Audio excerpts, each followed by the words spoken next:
السلام علیکم۔ 2 لاکھ کی رقم سے اس نے بہت سی امیدیں وابستہ کر لی تھیں۔ وہ سوچ رہا تھا کہ اس رقم سے کوئی چھوٹا موٹا کاروبار شروع کر کے نیلم کے گھر والوں کو رشتے کے لیے راضی کر لے گا۔ انہیں اس کے رشتے پر سب سے بڑا اعتراض ہی یہ تھا کہ وہ ایک ڈرائیور ہے جس کی معاشرے میں کوئی عزت نہیں ہوتی۔ اس نوکری کے مقابلے میں وہ اگر پرچون کی چھوٹی سی دکان بھی کھول لیتا تو روایتی سی سوچ رکھنے والے نیلم کے والدین کے لیے قابل قبول ہو جاتا، لیکن اس ناگہانی حادثے نے اس کی ساری امیدیں توڑ دی تھیں۔ وہ خالی خالی نظروں سے وہاں ہونے والی بھاگ دوڑ دیکھ رہا تھا۔ پولیس والوں کے علاوہ وہاں پر امدادی کارکن بھی نظر آ رہے تھے۔ ایک چھوٹا سا جھمگھٹا میڈیا کے افراد کا بھی تھا جنہوں نے پولیس کے ایک آفیسر کو گھیر رکھا تھا۔ حادثے کو کسی بھی قسم کی دہشت گردی کی واردات کے بجائے اتفاقی حادثہ ثابت کرنے میں زور و شور سے مصروف اس پولیس آفیسر کو اس نے آسانی سے شناخت کر لیا۔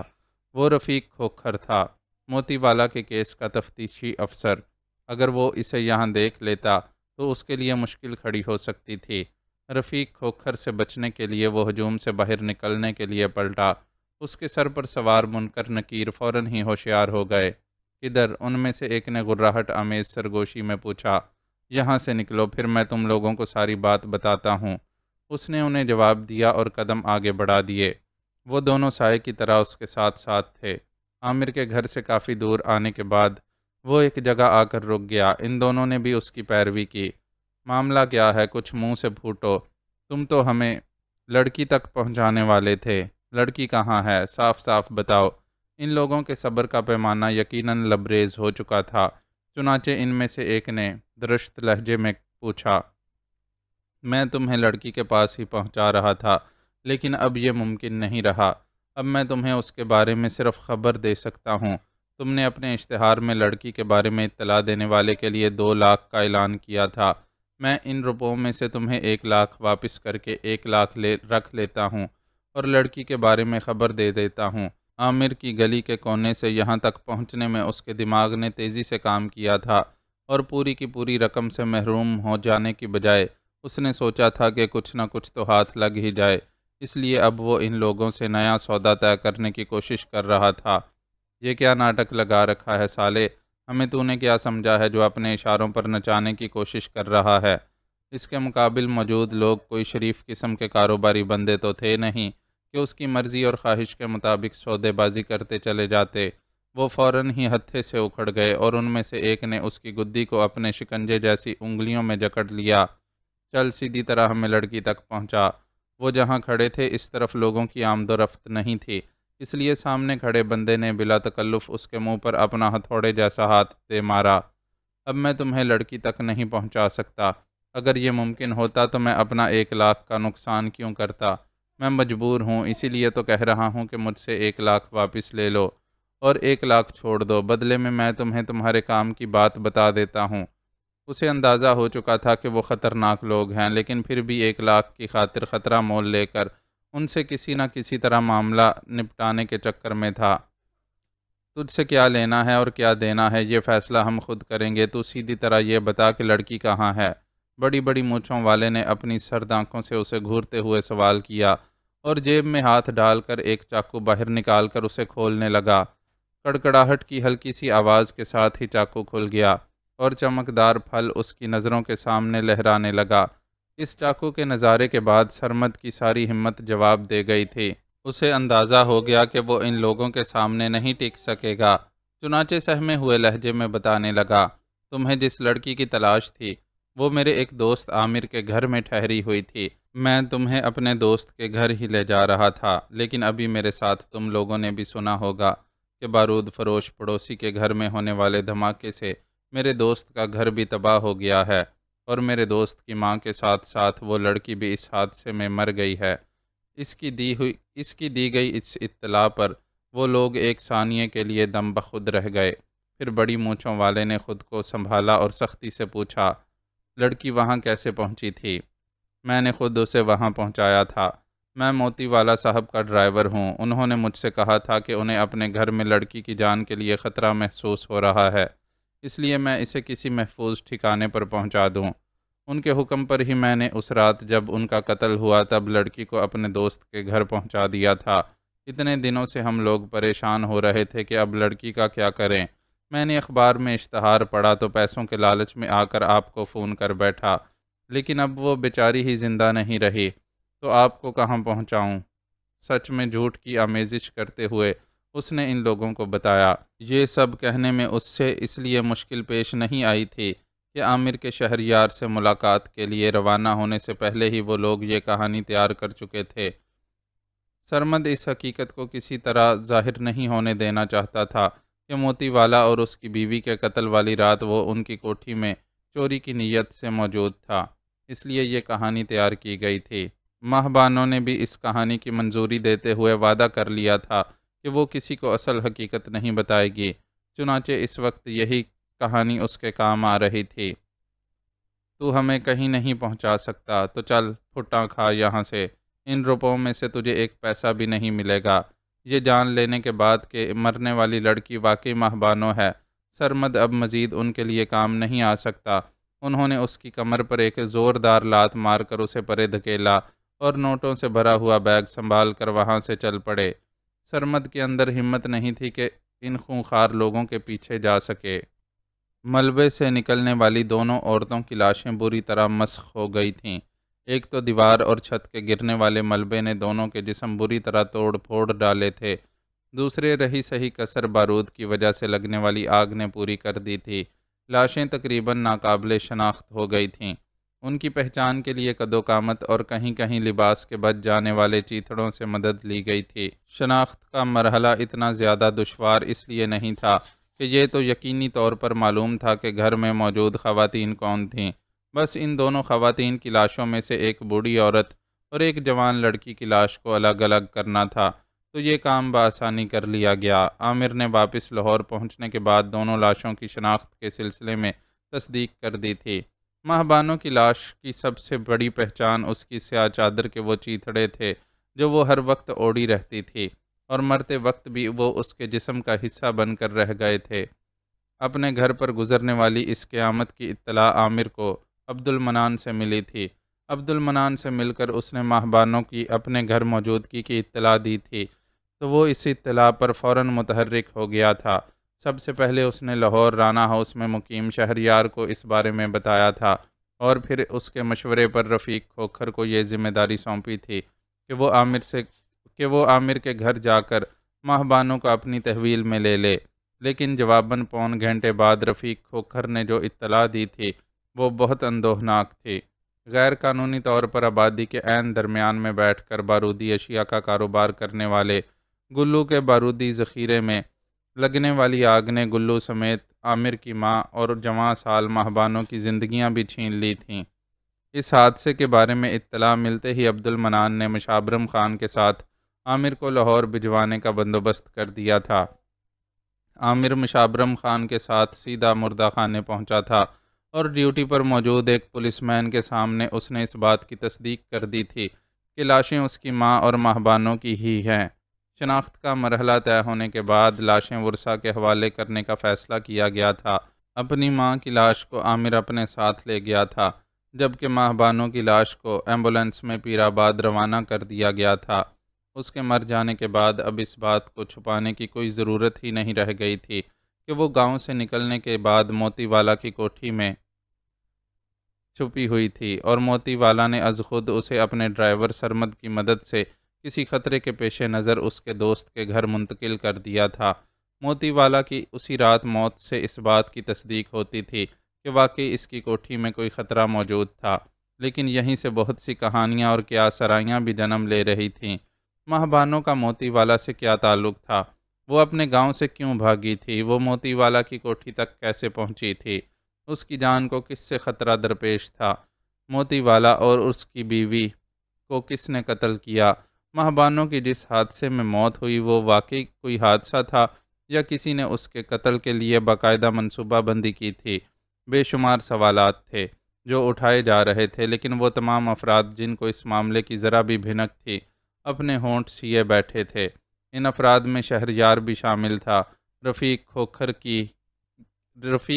کی گئی تحقیقات کے نتیجے میں اسے اس بات کا تو یقین ہو گیا تھا کہ ماہ بانو کی موت کے پیچھے کسی دشمن کا ہاتھ نہیں، اور اس کی موت یقینی طور پر ایک اتفاقی حادثے کے نتیجے میں واقع ہوئی ہے، لیکن اس کی موت نے اسے بہت رنجیدہ کیا تھا۔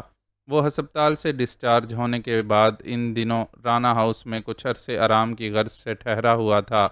جیسے ہی اسے حادثے کی اطلاع ملی، اس نے اپنی ممانی مسز آفرین کے روکنے کے باوجود واپسی کا فیصلہ کر لیا، اور اب ماہبانوں کی لاش کو لے جانے والی ایمبولینس کے ساتھ ساتھ اس کی گاڑی بھی دوڑ رہی تھی۔ گاڑی کو مشابرم خان چلا رہا تھا۔ وہ خود اس حادثے پر بہت رنجیدہ تھا۔ وہ لڑکی جس کی زندگی بچانے کے لیے اس کے دوست نے اپنی جان کی قربانی دی تھی، وہ اس طرح مر گئی تھی تو یہ اس کے لیے بھی دکھ کا مقام تھا۔ شہریار کے چہرے سے البتہ اس کی اندرونی کیفیت کا صحیح طرح اندازہ لگانا مشکل تھا۔ وہ بالکل چپ تھا اور اس کے چہرے پر گہری سنجیدگی چھائی ہوئی تھی۔ اس نے لاش کی شناخت بتانے والے نیلے پھولوں والی سیاہ چادر کے ٹکڑوں کو ضرور ملاحظہ کیا تھا، لیکن لاش کا چہرہ دیکھنے کی خواہش نہیں کی تھی۔ شاید وہ بھی یہ بات سمجھتا تھا کہ یہ خواہش بے سود ہے۔ گرنے والی اینٹوں کی ضرب اور آگ کے شعلوں سے مسخ ہو جانے والے چہرے کو دیکھ کر سوائے تکلیف کے اور حاصل بھی کیا ہونا تھا۔ ساتھ ساتھ چلتی اس کی گاڑی اور ایمبولینس اس کے دفتر کے قریب پہنچ کر ایک دوسرے سے الگ ہو گئیں۔ وہ اپنے دفتر پر رک گیا تھا، جبکہ ایمبولینس کو ابھی پیر آباد تک کا سفر طے کرنا تھا۔ دفتر میں عبد المنان نے اس کا استقبال کیا۔ وہ خود بھی اس حادثے سے متاثر لگ رہا تھا۔ کیا حال ہے؟ سب ٹھیک ٹھاک چل رہا ہے؟ اپنے دفتر میں پہنچ کر کرسی پر بیٹھتے ہوئے اس نے عبد المنان سے دریافت کیا۔ یس سر، ایوری تھنگ از فائن۔ یہاں کے معاملات کے بارے میں آپ کو فون پر مطلع کرتا ہی رہا ہوں۔ ایس پی نے کوشش کی تھی کہ اے ایس آئی اور کانسٹیبل کے قتل والے معاملے پر کوئی ایشو کھڑا کر سکے، لیکن زخمی سپاہیوں کے بیانات کی وجہ سے اسے موقع نہیں مل سکا۔ کچھ ڈی آئی جی صاحب کی مداخلت کی وجہ سے بھی اسے دبنا پڑا۔ آپ بتائیں، اب آپ کی طبیعت کیسی ہے؟ زخم ٹھیک تو ہے؟ عبد المنان نے بھانپ لیا تھا کہ شہریار کی خاموشی کے پیچھے بہت بڑا طوفان چھپا ہوا ہے، لیکن از خود اسے چھیڑنے کی بجائے گفتگو کو اس کے سوال کا جواب دینے اور اس کی خیریت پوچھنے تک محدود رکھا۔ میں بالکل ٹھیک ہوں، اسی لیے چھٹی ختم کر کے واپس آ گیا ہوں۔ اب ہمیں بہت تیزی سے اپنے سارے منصوبوں پر کام کرنا ہوگا۔ میں اس بات کا بندوبست کر کے آیا ہوں کہ کم از کم اسکول اور صحت کے مراکز کی تعمیر میں ہمیں کسی قسم کی مداخلت کا سامنا نہ کرنا پڑے۔ پیر آباد والے اسکول کا کام تو بس مکمل ہی ہونے والا ہوگا۔ اسکول مکمل ہو جائے تو اس کے افتتاح اور مرکز صحت کا سنگ بنیاد رکھنے کے کام ایک ساتھ انجام دے دیے جائیں گے۔ اس نے تفصیل سے اپنے منصوبے کو بیان کیا۔ یہ تو بہت اچھی خبر ہے سر، ان منصوبوں پر جتنی جلدی عمل درآمد کیا جا سکے اچھا ہوگا۔ ابھی حال ہی میں پیر آباد میں ایک لڑکی بروقت طبی امداد نہ ملنے کی وجہ سے مری ہے۔ لڑکی کا نام نگار تھا، وہ ماہبانوں کی بڑی بہن تھی۔ بیچارے غریب لوگوں پر آفت ٹوٹ پڑی ہے۔ آگے پیچھے 2 جوان لڑکیاں اپنی جان سے چلی گئی ہیں۔ روانی میں عبد المنان غلطی سے ماہبانوں کا ذکر چھیڑ بیٹھا۔ یہ ذکر سن کر شہریار پل بھر کو چپ ہوا اور پھر میز کی دراز میں کچھ تلاش کرتے ہوئے بولا، اس طرف کی خیر خبر لے لینا عبد المنان، تدفین کے سلسلے میں یا کسی اور معاملے میں ان لوگوں کو کوئی ضرورت ہو تو ان کی مدد کر دینا۔ اوکے سر، میں خیال رکھوں گا۔ اور کوئی حکم؟ ہدایت کے جواب میں اس نے مستعدی کا مظاہرہ کرتے ہوئے پوچھا۔ نہیں، فی الحال اتنا ہی کافی ہے۔ میں نے موتی والا کے وکیل سے بات کر لی ہے۔ بورڈ کے تینوں وکلاء نے بڑے ہسپتال کے بجائے چھوٹے ہیلتھ یونٹس کے قیام کی منظوری دے دی ہے۔ کل تم ہمارے منصوبے کی تمام تفصیلات کا ڈرافٹ تیار کر لینا۔ میں ایک آدھ دن میں بورڈ کے ممبران، انجینئرز اور کنٹریکٹر وغیرہ کی ایک میٹنگ ارینج کروانے کا ارادہ رکھتا ہوں تاکہ اخراجات کا تخمینہ لگا کر باقاعدہ کام کا آغاز کیا جا سکے۔ وہ ایک بار پھر گفتگو کا موضوع بدل گیا تھا۔ ٹھیک ہے سر، میں کل دوپہر تک یہ کام نمٹا لوں گا۔ اس بار عبد المنان نے بھی احتیاط سے کام لیا اور ایسا کوئی لفظ منہ سے نہ نکالا جو اس موضوع کو چھیڑنے کا سبب بنے، جس سے وہ واضح طور پر گریز کرتا ہوا محسوس ہو رہا تھا۔ چودھری افتخار اپنی حویلی میں سر تھامے بیٹھا تھا۔ ماہبانوں کی موت نے ساری بازی ہی الٹ دی تھی۔ وہ جس سیمی بدن کو اپنی دسترس میں دیکھنے کا خواہش مند تھا، اسے اس سے پہلے موت نے اپنے شکنجے میں دبوچ لیا تھا۔ وہ جو خود موت کا ہرکارہ بنا لوگوں میں موت بانٹتا پھرتا تھا، جس کے حکم سے اس کے کارندے لمحوں میں اس کے دشمنوں کی زندگی کا چراغ گل کر دیتے تھے، خود موت کے ہاتھوں شکست کھا گیا تھا۔ اب چاہے وہ دنیا الٹ کر رکھ دیتا، ماہبانو اس کے ہاتھ نہیں آنے والی تھی۔ ماہبانو کو حاصل کرنے کے اس کے سارے دعوے دھرے کے دھرے رہ گئے تھے۔ اسے گمان بھی نہیں تھا کہ وہ اس صورتحال سے دوچار ہوگا۔ بالے کی طرف سے یہ اطلاع ملنے پر کہ اشتہار کے نتیجے میں ایک شخص کی طرف سے کال آئی ہے کہ وہ لڑکی کے ٹھکانے سے واقف ہے اور وہ شخص 2 لاکھ کے عوض انہیں اس ٹھکانے تک پہنچا سکتا ہے، وہ خوشی سے اچھل پڑا تھا اور فوری طور پر 2 لاکھ کی ادائیگی کے لیے تیار ہو گیا تھا۔ 2 لاکھ اس کے لیے کوئی خاص حیثیت نہیں رکھتے تھے، خاص طور پر اس لیے بھی کہ اس معمولی رقم کے بدلے اسے نہ صرف ماہبانوں مل جاتی بلکہ وہ شہریار کو بھی شکست سے دوچار کر دیتا۔ لیکن جب بالے کی طرف سے اگلی خبر آئی کہ ماہبانو ایک حادثے کے نتیجے میں ہلاک ہو گئی ہے تو اس کا دماغ بھگ سے اڑ گیا۔ وہ فون پر ہی بہت دیر تک بالے پر گرجتا اور اسے گالیاں دیتا رہا، لیکن اس سب سے کیا حاصل ہونا تھا؟ حقیقت تو بہرحال اپنی جگہ موجود تھی، جس سے انکار نہیں کیا جا سکتا تھا۔ غیاسے کی کڑی کی لاش پہنچ گئی ہے سرکار، ابھی ابھی ایک بندہ خبر لے کر آیا ہے کہ لاہور سے ایمبولینس لاش لے کر آئی ہے۔ کہتے ہیں لاش کی حالت بڑی خراب ہے، ایک آدھ بندے نے ہی چہرہ دیکھا ہے اور دیکھ کر کان پکڑ لیے ہیں۔ غیاسے کی برادری کے بزرگوں نے فیصلہ کیا ہے کہ اب کسی کو لاش کا چہرہ نہیں دیکھنے دیں گے۔ سنا ہے نوراں بڑی تڑپ رہی تھی اپنی دھی کے چہرے کو دیکھنے کے لیے، لیکن عورتوں نے اسے پکڑ کر قابو میں کر رکھا ہے اور اسے لاش کے قریب بھی نہیں جانے دے رہے۔ لاش کو کفن تو لاہور سے ہی پہنا کر بھیجا گیا ہے، یہاں قبر تیار ہوتے ہی اسے دفنا دیں گے۔ منشی اللہ رکھا اجازت لے کر اندر آیا اور چودھری کو مفصل رپورٹ سنائی۔ تدفین کے بعد حویلی سے غیاث محمد کے گھر کھانا بھجوا دینا اور اس سے کہنا کہ مجھ سے آ کر ملے۔ منشی کی ساری بات سننے کے بعد اس نے اسے حکم دیا، بہتر چودھری صاحب، میں آپ کے حکم کی تعمیل کروں گا۔ غیاث محمد تو خوش ہو جائے گا کہ آپ نے اسے معاف کر دیا ہے۔ منشی خوش آمدی لہجے میں بولا، میں نے غیاسے سے کہا تھا کہ اس کی دھی زندہ یا مردہ کسی بھی صورت میں مجھے ملے گی، تب ہی اس کی خلاصی ہوگی۔ اب وقت آ گیا ہے کہ میں اپنی بات پوری کروں۔ ویسے بھی اس معاملے میں مجھے اصل حساب غیاث محمد سے نہیں دوسروں سے لینا ہے۔ غیاث محمد کی کیا حیثیت ہے کہ میرا اس سے کوئی حساب کتاب بنے؟ حساب تو ان کو دینا ہوگا جو دوست بن کر دشمنی سے پیچھے سے دشمنی نبھاتے رہے ہیں۔ موتی والا کا معاملہ تو بالکل کھل کر سامنے آ گیا ہے۔ جس بندے نے بالے کو ماہبانوں کے بارے میں خبر دی تھی اس نے بھی یہی بتایا ہے کہ وہ اتنے دنوں سے موتی والا کے گھر چھپی ہوئی تھی۔ وہاں اسے کس نے پہنچایا میں اچھی طرح سمجھ گیا ہوں۔ موتی والا تو پہلے ہی اپنے انجام کو پہنچ چکا ہے، اب میرے اس دوسرے دشمن کو بھی حساب دینا ہوگا۔ میں اسے چھوڑوں گا ہرگز نہیں۔ اسے پتہ چل جائے گا کہ اس نے چودھری افتخار عالم شاہ سے بیر لیا تھا۔ چودھری بہت غضب میں تھا۔ منشی جانتا تھا کہ اس کے غصے کا رخ کس کی طرف ہے، چنانچہ اپنی نمک خاری جتانے کو بڑے جوش سے بولا، آپ فکر نہ کریں سرکار، آپ کی آن پر ہم سب اپنی جانیں نچھاور کر دیں گے۔ آپ بس صرف اشارہ کر دیں، پھر دیکھیے گا کہ آپ کے دشمن کا کیا انجام ہوتا ہے۔ ابھی کچھ نہیں کرنا، ابھی جو میں نے اس بچونگڑے کو پہلا سبق دیا ہے اس کا نتیجہ سامنے آنے دے۔ میرے خیال میں تو جس مامے کی گود میں بیٹھ کر وہ مجھ سے کھیلنے کی کوشش کر رہا ہے وہ ماما خود ہی اسے سمجھا دے گا کہ چودھری افتخار سے کھیلنا بچوں کے بس کی بات نہیں۔ اگر وہ اپنے مامے کی بات سمجھ گیا تو اس کے حق میں بہتر ہوگا، میں تھوڑی بہت چوٹ دے کر اسے معاف کر دوں گا، لیکن اگر وہ نہیں سمجھا تو پھر سارے اگلے پچھلے حساب دینے ہوں گے۔ چودھری کا عجیب حال تھا، ایک طرف اس کا دل چاہتا تھا کہ ماہبانوں کو خود سے چھین لینے کے جرم میں شہریار کے ٹکڑے ٹکڑے کر ڈالے، مگر پھر اس غصے پر مصلحت پسندی حاوی ہونے لگتی اور وہ سوچتا کہ براہ راست تصادم کے بغیر ہی کسی طرح بات بن جائے تو اچھا ہے۔ شدید غصے کے ساتھ ساتھ اپنے مفادات کے تحفظ کا خیال اسے کسی ایک فیصلے پر نہیں پہنچنے دے رہا تھا۔ جیسا آپ حکم دیں ویسے ہی ہوگا سرکار، ہم تو آپ کے نمک خوار ہیں اور حکم کے غلام ہیں، آپ کی خوشی جس میں ہوگی ہم وہی کریں گے۔ مزاج شناس منشی نے ایک بار پھر اسے مکھن لگایا، ٹھیک ہے اوئے، مجھے معلوم ہے تم لوگوں کی وفاداری کا، اب جا یہاں سے اور جو میں نے کہا ہے وہ کر، میں بھی ابھی تھوڑی دیر آرام کروں گا۔ منشی کی خوشامد کے جواب میں خوش ہونے کی بجائے اس نے اسے پھٹکار سے نوازا۔ اس کا موڈ دیکھ کر منشی چپ چاپ باہر نکل گیا۔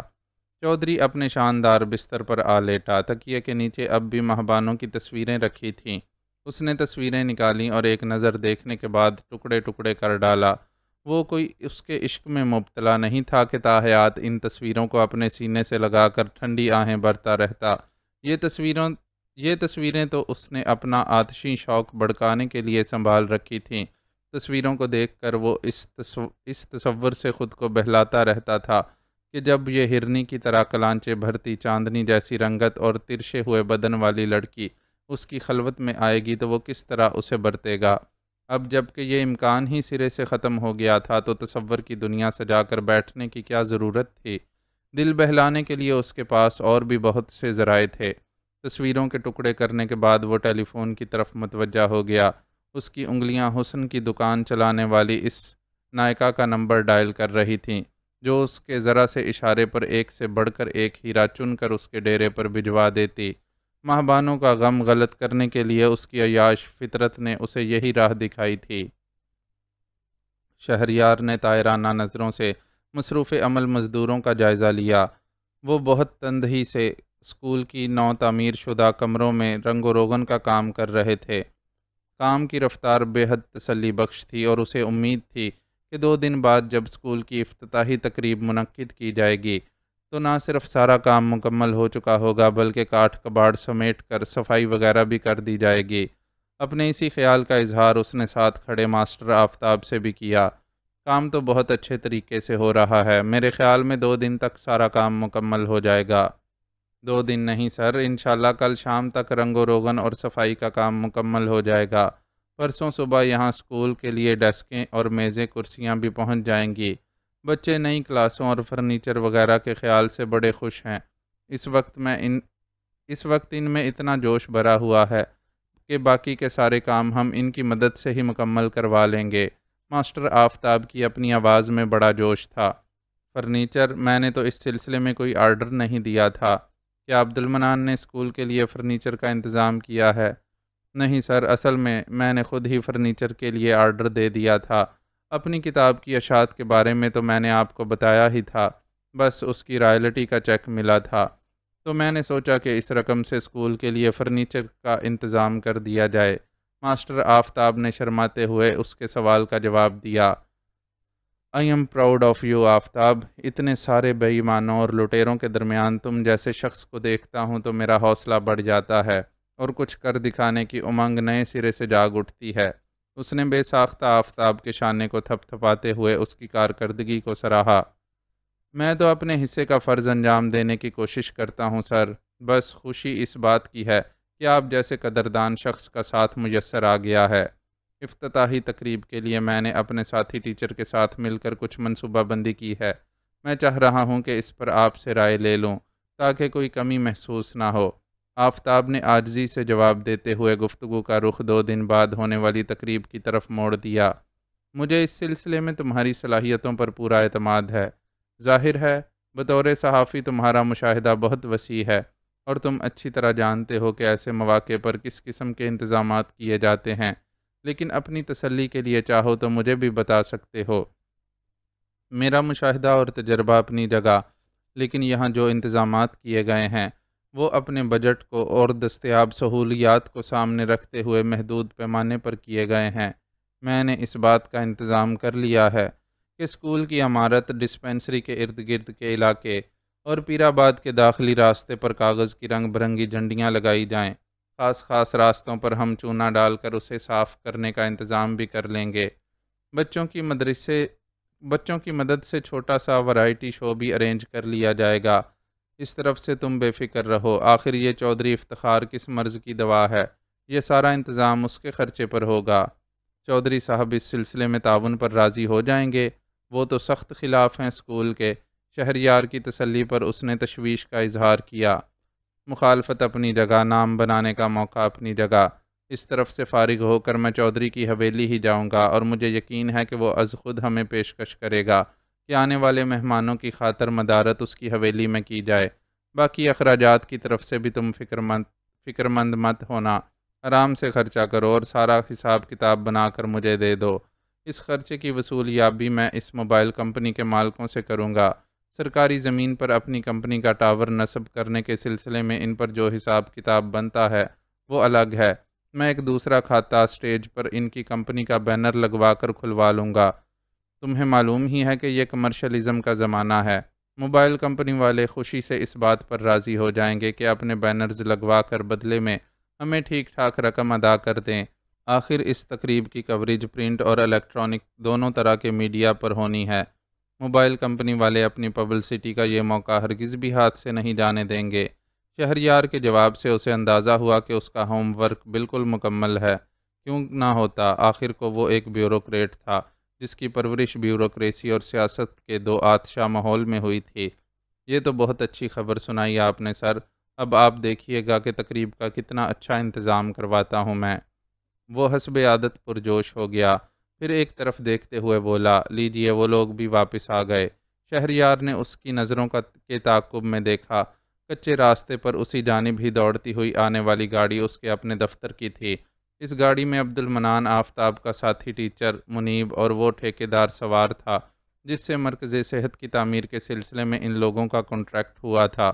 وہ لوگ اس پرانی ڈسپنسری کا جائزہ لینے گئے تھے جسے وسعت دے کر مرکز صحت کی نئی اور جدید عمارت تعمیر کی جانی تھی۔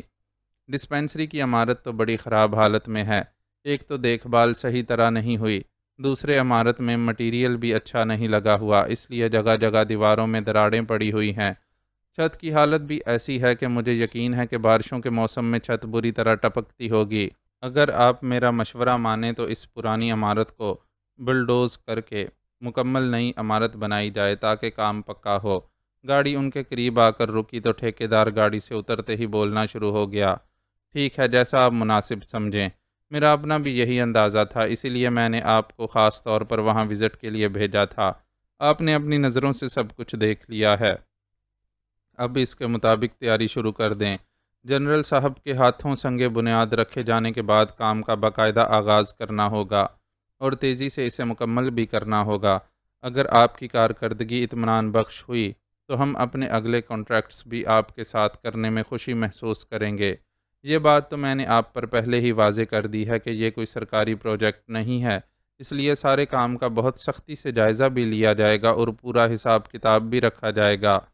بالکل جناب، آپ فکر ہی نہ کریں، میں اپنا کام ایمانداری سے کر کے حلال روزی کمانے والا بندہ ہوں۔ آپ کو مجھ سے کوئی شکایت ہو سوال ہی پیدا نہیں ہوتا۔ شہریار کی بے حد سنجیدگی سے کہی گئی بات پر ٹھیکیدار نے زور و شور سے یقین دلایا۔ عبد المنان، تم ان کی روانگی کا انتظام کر دو، ہمیں تو یہاں ابھی کافی وقت لگے گا۔ ٹھیکیدار صاحب مصروف آدمی ہیں، انہیں واپسی کی جلدی ہوگی۔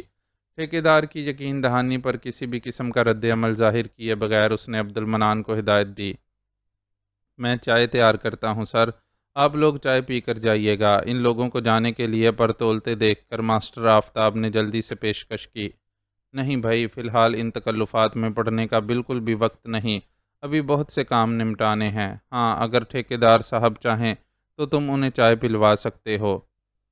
نہیں، میں بھی چلوں گا، بہت بہت شکریہ۔ اس نے انکار کرتے ہوئے ٹھیکیدار کی طرف اشارہ کیا تو اس نے بھی جلدی سے معذرت کر لی اور وہاں موجود لوگوں سے ہاتھ ملا کر رخصت ہو گیا۔ اس کے رخصت ہوتے ہی ان لوگوں نے بھی ماسٹر آفتاب اور منیب سے رخصت لی۔ حسب پروگرام ان کا رخ حویلی کی طرف تھا۔ چودھری سے لاکھ اختلافات اور عداوت کے باوجود اس موقع پر اسے نظر انداز نہیں کیا جا سکتا تھا۔ وہ اس علاقے کا سب سے زیادہ اثر و رسوخ رکھنے والا بندہ تھا۔ پیر آباد میں کچھ کیا جاتا اور اس میں چودھری کی شمولیت نہ ہوتی، یہ ممکن نہیں تھا، اس لیے انہیں 2 دن بعد ہونے والی تقریب کے سلسلے میں لازماً اسے باقاعدہ طور پر اطلاع دینی تھی۔ ذرا یہاں روک لو، وہ لوگ اسکول سے حویلی کی طرف جانے والے راستے پر گامزن تھے کہ راستے میں دکھائی دینے والی گاؤں کی اکلوتی مسجد کو دیکھتے ہوئے شہریار نے ڈرائیور کو حکم دیا۔ وہ کافی عرصے سے اس بات کا خواہش مند تھا کہ مسجد کے پیش امام سے ملاقات کر سکے، لیکن ہمیشہ پیر آباد آنے پر دیگر معاملات میں اس طرح الجھ جاتا تھا کہ اس ملاقات کا موقع ہی نہیں نکل پاتا تھا۔ اپنے ذہن میں آنے والے ایک خیال کے تحت اس وقت اس نے امام مسجد سے ملاقات کا موقع نکال ہی لیا۔ ڈرائیور نے گاڑی مسجد کے قریب لے جا کر روکی تو وہ اور عبد المنان گاڑی سے نکل آئے۔ مسجد کے دروازے سے اندر داخل ہونے کے بعد انہوں نے اپنے جوتے اتارے اور اس سمت بڑھ گئے۔ جہاں سے بچوں کے قرآن پڑھنے کی آواز آ رہی تھی۔ مسجد بہت زیادہ بڑی نہیں تھی، لیکن اس کی تعمیر اچھے طریقے سے کی گئی تھی۔ آوازوں کے تعاقب میں وہ جس دروازے تک پہنچے وہ ایک حال نما کمرے میں کھل رہا تھا۔ دروازے پر ہی رک کر انہوں نے اندر کا جائزہ لیا۔ فرش پر بچے ایک قطار میں بیٹھے ہل ہل کر اپنے سامنے رکھے سپاروں سے سبق پڑھ رہے تھے۔ نسبتاً اونچی مسند پر ایک صحت مند آدمی بیٹھا ہوا تھا۔ آدمی کا رخ بچوں کی طرف تھا اور دروازے سے جھانکنے پر ان لوگوں کو اس کی صرف پشت نظر آ رہی تھی۔ اس آدمی کے بائیں جانب ایک بچہ کھڑا اس کا بازو دبا رہا تھا۔ الیاسا نہیں آیا آج بھی؟ جا کر بول دینا اس کے ماں پیو کو۔ اگر اب اس نے ایک دن بھی اور چھٹی کی تو میں چھتر سے اس کی وہ دھنائی کروں گا کہ کھال اتر جائے گی سالے کی۔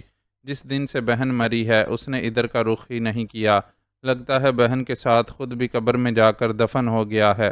مجھے معلوم ہے کہ اب اسے اپنے گھر میں ہی ترنے والے مل رہے ہوں گے، اس لیے ادھر کا رخ نہیں کر رہا۔ جب گھر میں فاقے پڑ رہے تھے تو دوڑ دوڑ کر میرے پاس آتا تھا۔ وہ بہت قہرناک لہجے میں بول رہا تھا، مگر پھر شاید اس نے اپنے سامنے بیٹھے بچوں کی توجہ دروازے کی طرف محسوس کر لی اور خود بھی پلٹ کر اس طرف دیکھا۔ باقاعدہ ملاقات نہ ہونے کے باوجود شہریار اور عبد المنان کے چہرے اس کے لیے نامانوس نہیں تھے۔ عرس کے موقع پر وہ ان لوگوں کو دیکھ چکا تھا۔ اب جو اس نے انہیں وہاں موجود پایا تو گھبرا کر کھڑا ہو گیا۔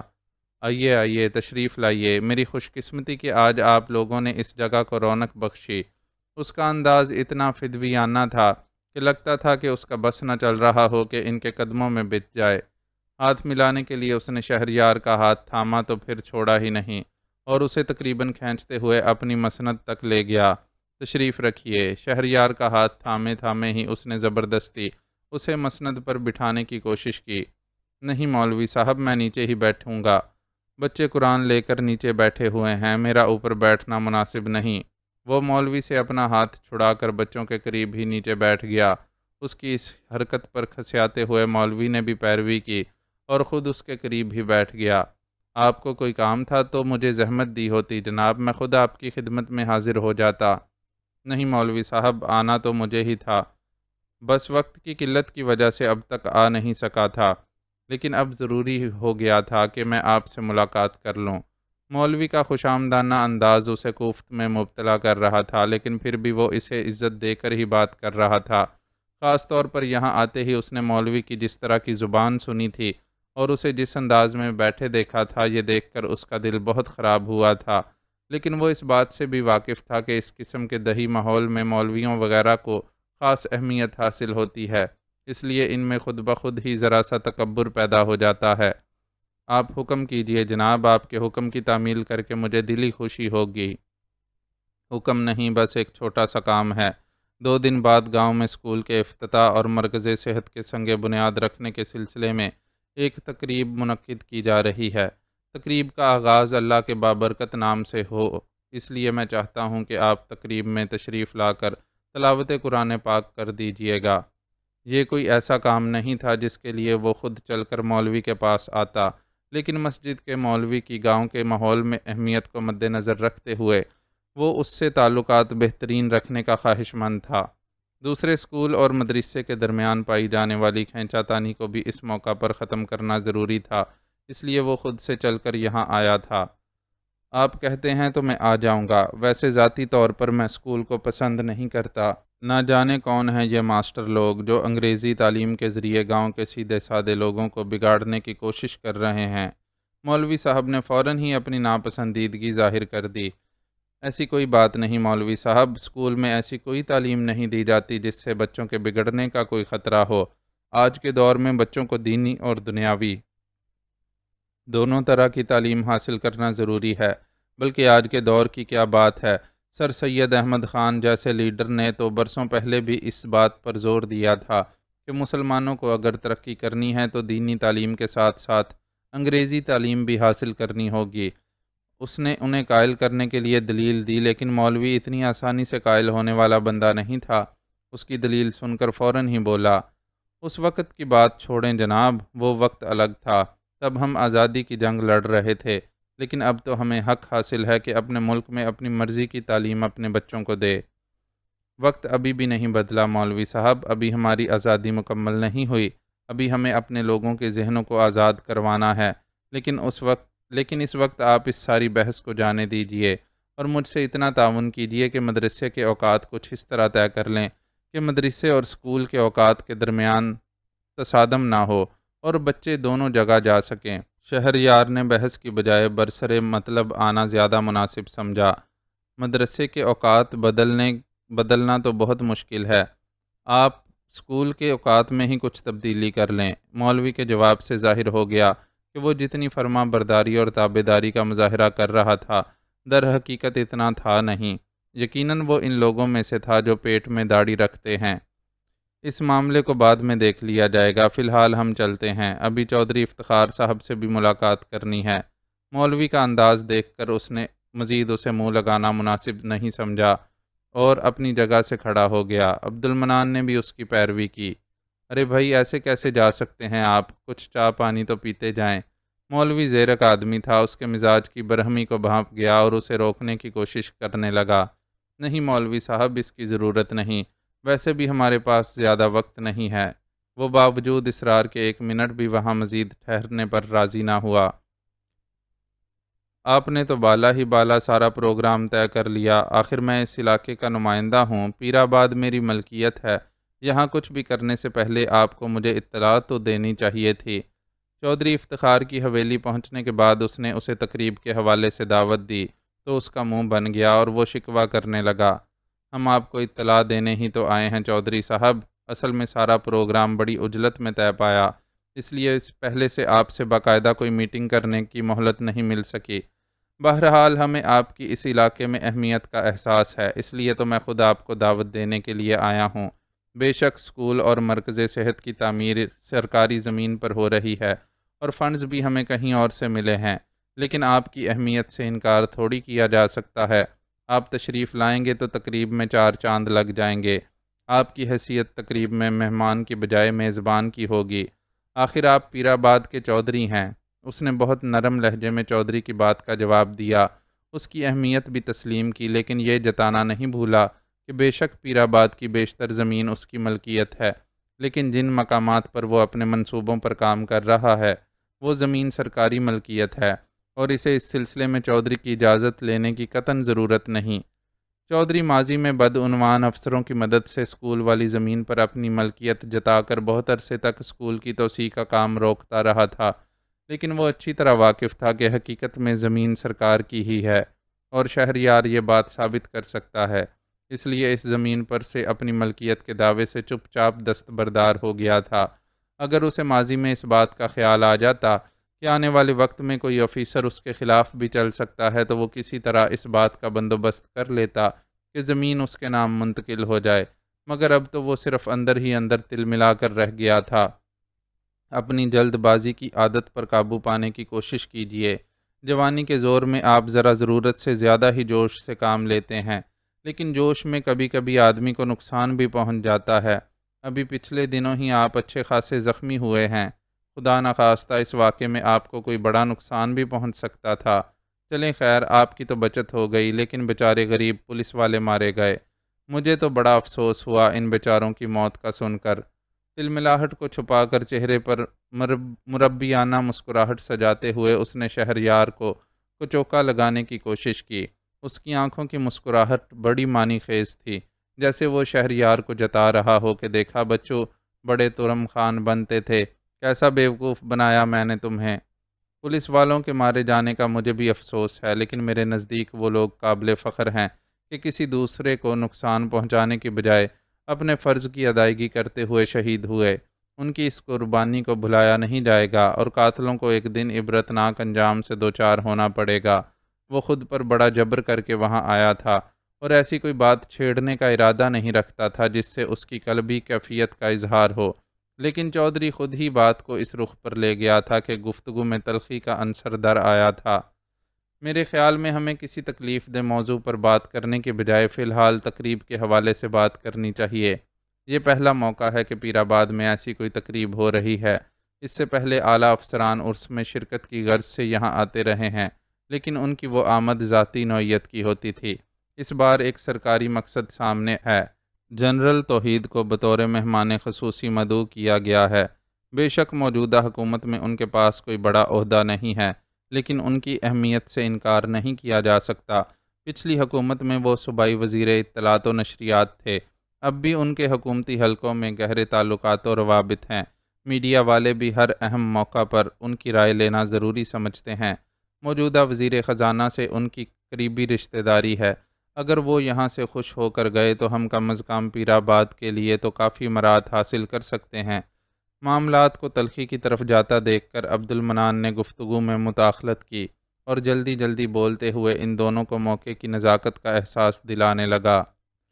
ہم تو پہلے بھی کسی کی مہمان نوازی میں کوئی کمی نہیں کرتے۔ جنرل صاحب بے شک سرکاری دعوت پر آئیں، لیکن پیر آباد آنے کے بعد ان کی حیثیت سرکاری مہمان کی بجائے ہمارے ذاتی مہمان کی ہوگی۔ تقریب کا آپ لوگ جیسے چاہیں انتظام کریں، لیکن مہمانوں کا کھانا حویلی میں ہی ہوگا۔ آپ بس مجھے مہمانوں کی تعداد بتا دیں، باقی انتظامات ہو جائیں گے۔ شہریار کا اندازہ 100% درست ثابت ہوا تھا۔ اپنی اہمیت جتانے اور اعلیٰ عہدیداروں سے تعلقات بڑھانے کا یہ موقع چودھری کسی طرح بھی ضائع نہیں کر سکتا تھا، اس لیے فوراً دعوت کی ذمہ داری خود قبول کر لی۔ جیسی آپ کی مرضی چودھری صاحب، ویسے تو ہم نے اس سلسلے میں انتظامات کر لیے تھے، لیکن آپ کا اصرار ہے تو آپ ہی اس موقع پر میزبانی کر لیں۔ اپنا موڈ بحال کرتے ہوئے اس نے فوراً ہی چودھری کی پیشکش قبول کر لی۔ میری پیشکش قبول کرنے کا شکریہ اسی صاحب، اگر آپ انکار کر دیتے تو مجھے بڑا افسوس ہوتا۔ اصل میں مہمان نوازی ہماری روایت ہے، اور چاہے کوئی دشمن بھی چل کر ہمارے پاس آئے تو ہم اس کی خاطر ضرور کرتے ہیں۔ چودھری جس وقت یہ جملے کہہ رہا تھا، عین اسی وقت ایک ملازم لوازمات سے بھری ٹرالی دھکیلتا ہوا ڈرائنگ روم میں داخل ہوا۔ اس ملازم کو نظر انداز کرتا ہوا شہریار ایک دم سے اپنی جگہ کھڑا ہو گیا۔ اچھا چودھری صاحب، اب اجازت دیجیے۔ شہریار نے چودھری کی طرف مسافے کے لیے ہاتھ بڑھایا۔ عبد المنان بھی اس کی پیروی میں اپنی جگہ چھوڑ چکا تھا۔ اس طرح اچانک کہاں چل دیے اسی صاحب؟ کچھ چائے پانی تو پیتے جائیے۔ بہت شکریہ چودھری صاحب، آج بالکل فرصت نہیں ہے آپ کی مہمان نوازی سے فیض یاب ہونے کی، اس لیے پلیز ہمیں اجازت دیجیے۔ چودھری کے روکنے کے باوجود وہ مزید وہاں بیٹھنے پر راضی نہیں ہوا۔ یہ تو مصلحت پسندی تھی جو اسے یہاں تک لے آئی تھی، ورنہ دل قطعی راضی نہ ہوتا تھا اس شخص سے بات کرنے پر۔ مجبوری کے باعث وہ یہاں آ گیا تھا، لیکن کچھ کھانے پینے کا سوال ہی پیدا نہیں ہوتا تھا، اس لیے چودھری کے روکتے روکتے بھی باہر نکل آیا۔ باہر مشابرم خان گاڑی لیے ان کا منتظر تھا۔ ان لوگوں کے بیٹھتے ہی اس نے گاڑی سٹارٹ کر دی۔ حویلی سے نکل کر وہ لوگ گاؤں سے باہر جانے والے راستے کی طرف گامزن ہو گئے۔ مشابرم خان، ذرا گاڑی قبرستان کی طرف لے لو، اس نے اچانک ہی یہ حکم دیا جس کی تعمیل کی گئی۔ قبرستان پہنچنے کے بعد وہ گاڑی سے اتر کر قبرستان میں داخل ہوا تو عبد المنان اور مشابرم خان بھی چپ چاپ اس کے ساتھ ہو لیے۔ قبرستان زیادہ بڑا نہیں تھا، چند پکی قبروں کے سوا وہاں زیادہ تر قبریں کچی ہی تھیں۔ ان قبروں کے درمیان ان لوگوں کو فوراً ہی قریب قریب بنی دو نئی قبریں نظر آ گئیں۔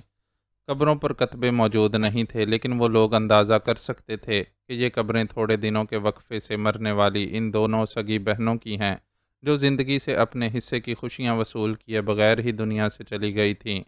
دونوں میں سے ایک قبر کی مٹی زیادہ تازہ تھی، جس سے پتہ چل رہا تھا کہ یہ ماہبانوں کی قبر ہوگی۔ شہریار نے اس قبر کے سرہانے کھڑے ہو کر دعائے مغفرت کے لیے ہاتھ بلند کر دیے۔ عبد المنان اور مشابرم خان نے بھی اس کا ساتھ دیا۔ تقریباً 5 منٹ تک وہ اسی طرح ہاتھ بلند کر کے بند آنکھوں کے ساتھ دعا مانگتا رہا۔ دعا کے اختتام پر اس نے منہ پر ہاتھ پھیر کر آنکھیں بند کر لیں تو ملگجے کپڑوں میں ملبوس دبلا پتلا اور سانولی رنگت والا ایک شخص دوسری قبر کے پاس کھڑا اپنی طرف دیکھتا نظر آیا۔ اس شخص کے چہرے پر گہرے رنج اور دکھ کے آثار تھے۔ اسے اپنی طرف متوجہ دیکھ کر وہ شخص جھجکتا ہوا اس کے قریب آ گیا۔ آپ اس ضلع کے اے سی صاحب ہونا؟ اس کے چہرے کو بغور دیکھتے ہوئے اس نے استفسار کیا، جس کا جواب اس نے محض سر ہلا کر دیا۔ اس وقت وہ خود گہرے دکھ کی کیفیت سے گزر رہا تھا۔ کچھ عرصہ پہلے مدد کی درخواست لے کر اپنے پاس آنے والی نوعمر لڑکی کی قبر کے پاس کھڑے ہو کر اس کے لیے دعائے مغفرت کرنے کا تجربہ بہت تکلیف دہ تھا۔ ابھی تو وہ اس لڑکی کے لیے اپنے دل میں پیدا ہونے والی بے نام سی کشش کا تجزیہ بھی نہیں کر پایا تھا کہ وہ اس دنیا کو چھوڑ گئی تھی۔ وہ یکدم ہی بہت سرگرم ہو کر اس دکھ کے ازالے کی کوشش میں لگ گیا تھا اور سب سے پہلے پیر آباد میں اپنے منصوبوں پر کام کا آغاز کر دیا تھا۔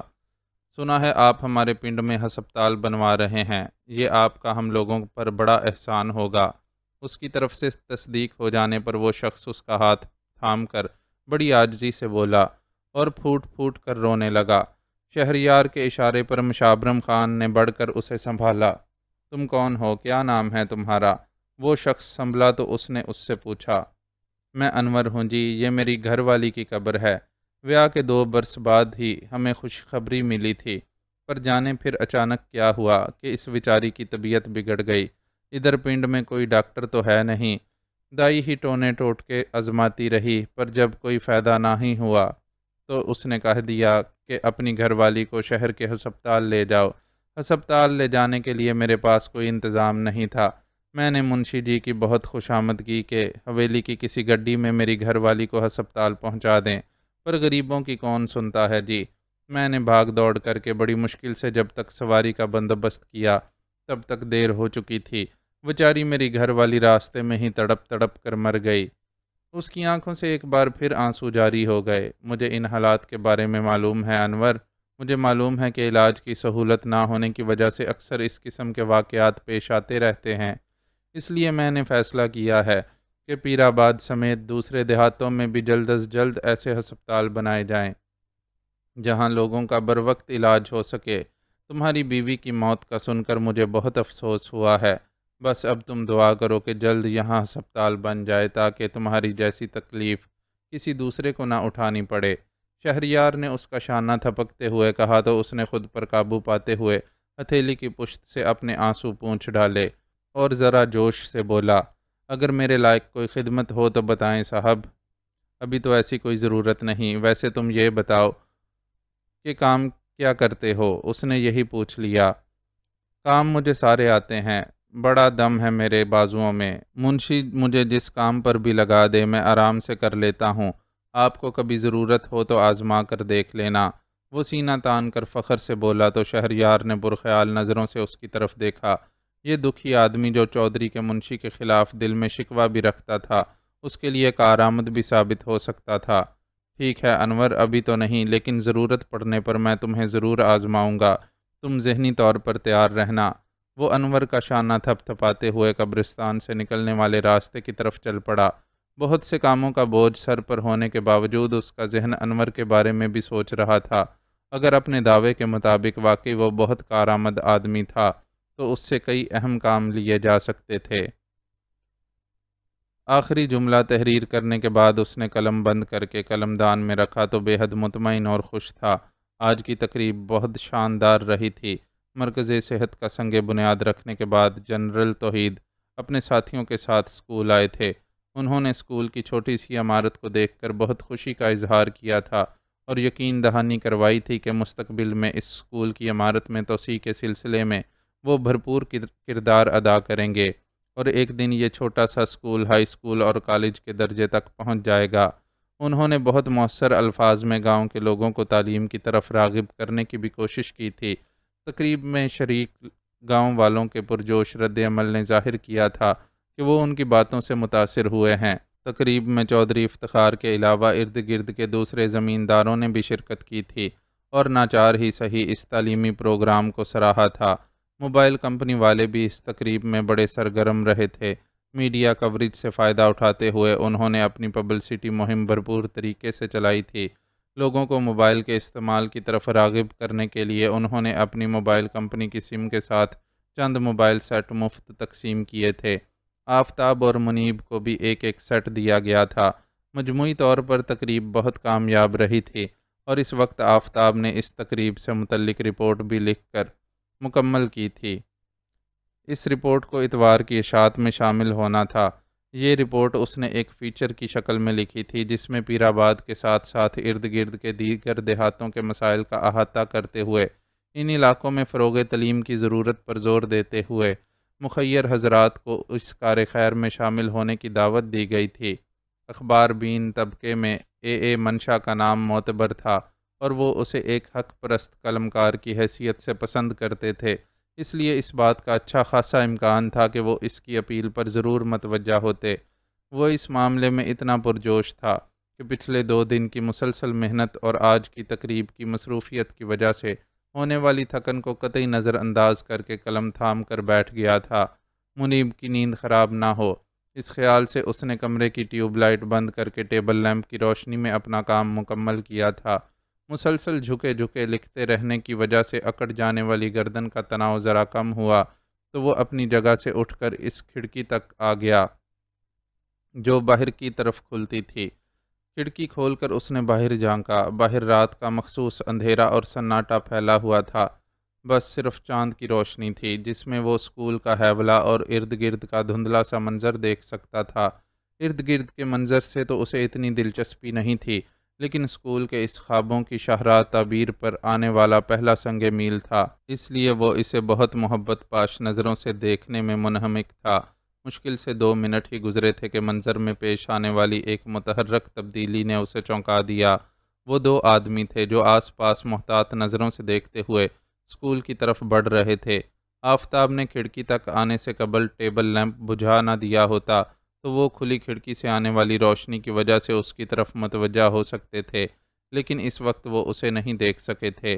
رات کے اس پہر مشکوک انداز میں اسکول کی طرف بڑھنے والے ان 2 افراد کو دیکھ کر اس کا ماتھا ٹھنکا، لیکن وہ اندازہ نہیں کر سکا کہ وہ کون لوگ ہیں اور کیوں اس طرف آئے ہیں۔ ان دونوں افراد میں سے ایک نے اپنے ہاتھ میں کچھ تھاما ہوا تھا۔ اندھیرے میں ابھرنے والی اس شے کے خاکے سے وہ یہی اندازہ لگا سکا کہ وہ کوئی کین نما شے ہے۔ وہ دونوں افراد ساتھ ساتھ چلتے ہوئے نئے تعمیر شدہ اسکول کے کمروں میں سے ایک کے دروازے پر رکے۔ دروازے کے قریب پہنچ کر ہاتھ میں کین تھاما ہوا شخص زمین پر بیٹھ گیا جبکہ دوسرا کھڑا رہا۔ کھڑے ہونے والے شخص کی پوزیشن ایسی تھی کہ زمین پر بیٹھنے والا شخص آفتاب کی نظروں سے اوجھل ہو گیا۔ وہ نہیں دیکھ سکا کہ اس شخص نے کمرے کے دروازے کے قریب بیٹھ کر کیا کارروائی کی ہے۔ انہوں نے جو کچھ بھی کیا تھا وہ بس لمحوں کا کھیل تھا۔ اس کے بعد وہ دونوں دوسرے کمرے کے دروازے کی طرف بڑھ گئے۔ اب آفتاب کے لیے اپنی جگہ کھڑے رہنا ممکن نہیں تھا۔ وہ دونوں جو بھی تھے اور جس انداز میں بھی کارروائی کر رہے تھے، لیکن یہ بات سمجھ میں آ رہی تھی کہ ان کا مقصد نیک نہیں ہے۔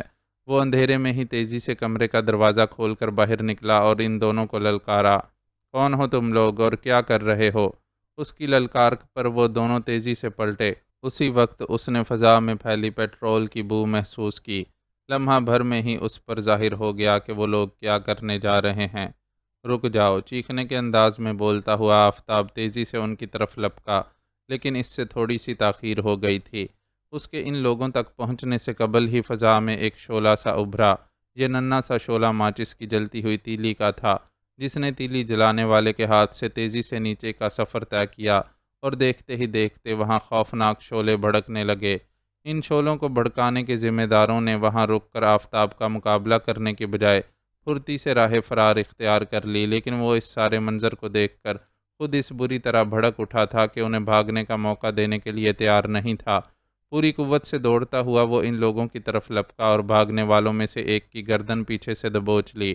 اپنے ساتھی کو پکڑا جاتا دیکھ کر دوسرا شخص جو ذرا آگے نکل گیا تھا واپس پلٹا اور آفتاب کے پہلو میں لات رسید کرتے ہوئے اپنے ساتھی کو چھڑوانے کی کوشش کی، لیکن اس وقت اس پر جنون سوار تھا اور وہ ایک لات سے ہرگز بھی قابو میں نہیں آ سکتا تھا۔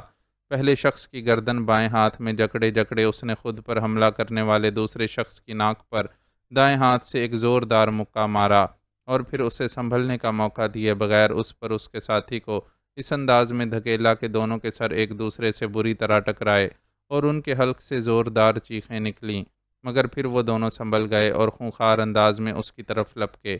انہوں نے دونوں پہلوؤں سے اس پر حملہ آور ہوتے ہوئے اس کے چہرے کو نشانہ بنانے کی کوشش کی۔ بیک وقت ان دونوں کے مکے اپنے چہرے کی طرف بڑھتے دیکھ کر وہ یکدم نیچے بیٹھ گیا اور دونوں ہاتھوں کی کوہنیوں کا استعمال کرتے ہوئے ان کے جسموں کے نچلے حصے پر نازک مقامات پر ضرب لگائی۔ اس کے یکدم نیچے بیٹھ جانے کی وجہ سے وہ دونوں ایک دوسرے کے مکوں کی زد پر آ گئے۔ اس پر یہ ضرب لگی تو بلبلا اٹھے اور نیچے بیٹھے ہوئے آفتاب کو اٹھنے کا موقع دیے بغیر اس پر پل پڑے۔ کون ہے؟ کیا ہو رہا ہے یہاں؟ آفتاب، کیا یہ تم ہو؟ اسی وقت فضا میں منیب کی گھبرائی ہوئی آواز ابھری۔ بہت گہری نیند میں ہونے کے باعث اس کی آنکھ ذرا مشکل سے کھلی تھی اور ارد گرد کی صورتحال دیکھ کر وہ گھبرا گیا تھا۔ آگ کے بھڑکتے شعلوں نے ساری فضا پر ہیبت سی طاری کر دی تھی۔ اور ان شعلوں کی روشنی میں 3 افراد ایک دوسرے سے برسر پیکار نظر آ رہے تھے۔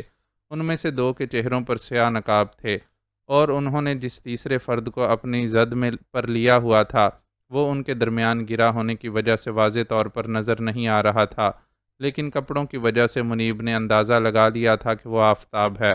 خبردار، قریب مت آنا ورنہ گولی مار دوں گا۔ لڑنے والوں میں سے ایک نے اپنا ہاتھ روک کر اپنے کرتے کی جیب میں سے ریوالور نکالا اور اسے منیب کی طرف لہراتے ہوئے دھمکی دی۔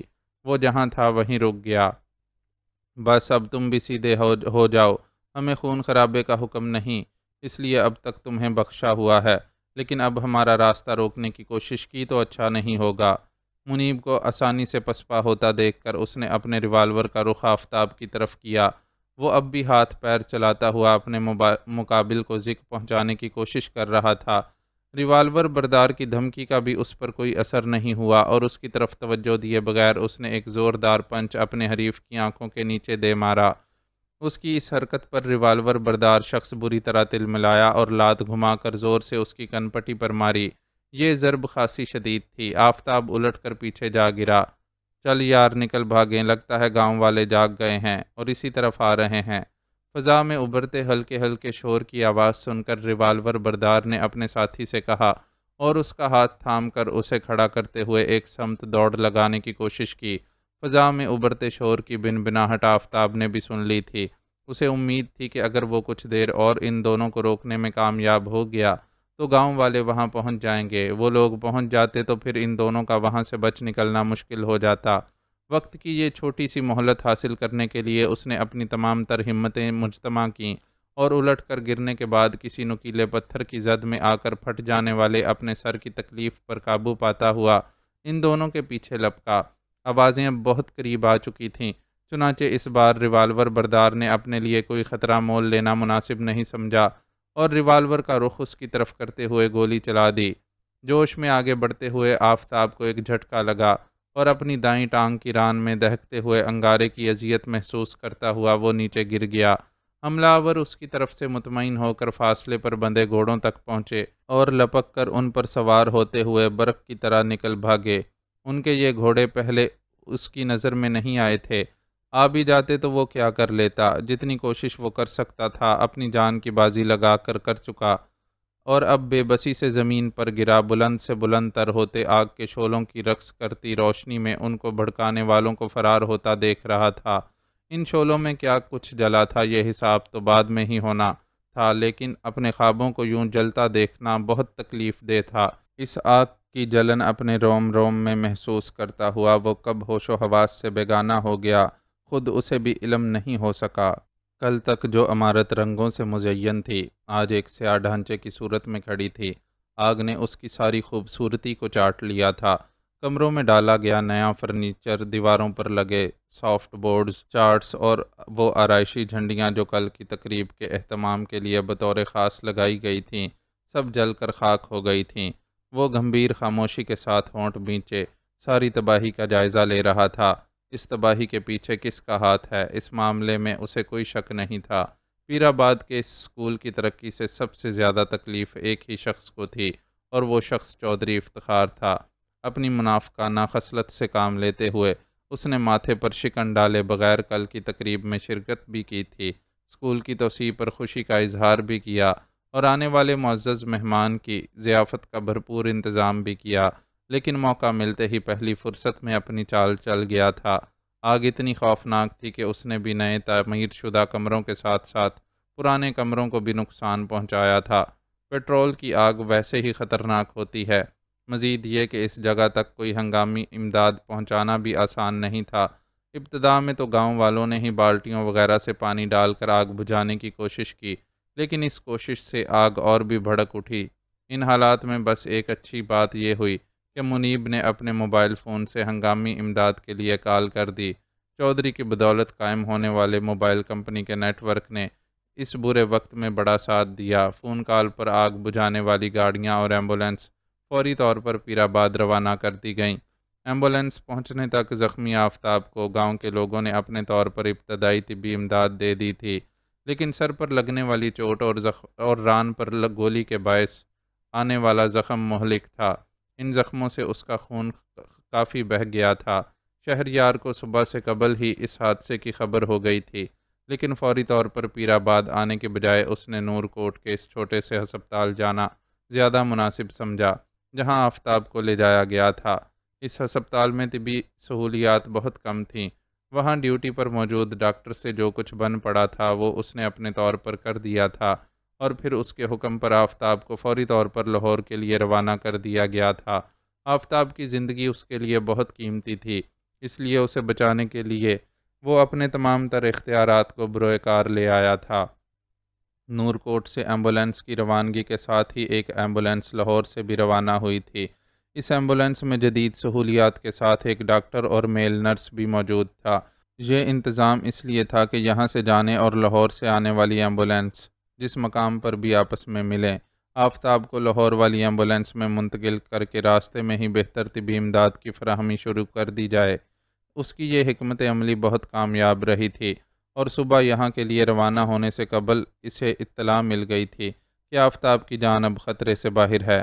آگ نے 80% عمارت کو نقصان پہنچایا ہے۔ دوبارہ سے اس عمارت کو مرمت کرنے اور قابل استعمال بنانے میں کافی وقت لگے گا۔ تحقیقاتی ٹیم کی رپورٹ کے مطابق آگ پیٹرول ڈال کر لگائی گئی تھی۔